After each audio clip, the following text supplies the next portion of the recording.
So just some graphing notes when we are looking at kind of numbers of solutions.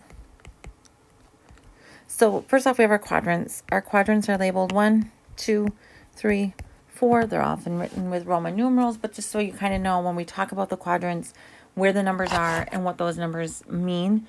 And remember, like this would be both. Quadrant 1 would be where they're both positive. So x's are positive, y's are positive. Quadrant 2 would be where x's are negative and y's are positive. Quadrant 3 are where they're both negative.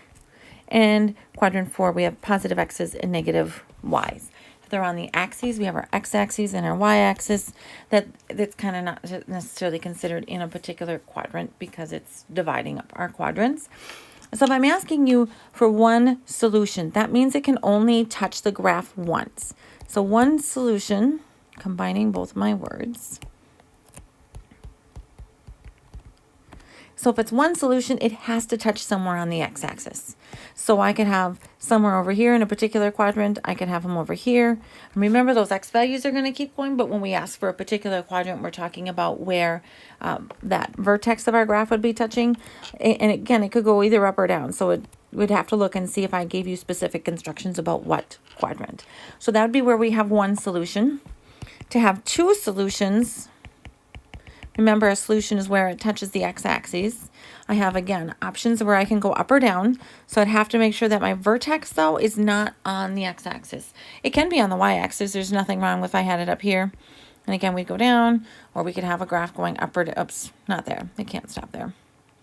A vertex would have to go up or down from different areas, just so that way we could have two solutions. Because all of these graphs, our graph would touch twice, which would give us two solutions. There's no way to get three solutions, but we can have graphs that would have no solutions. And a graph that has no solution never touches the x-axis. And again, they can open up or open down. They would, in this case, they would just have to be opening either above or below the line. So if it's going down, it has to be below the x-axis or above. So we have some different options for those. So in your homework, I'm asking you for different quadrants where something is located. I'm telling you a number of solutions. So you have all your quadrants here and you have some ideas of what those solutions would look like.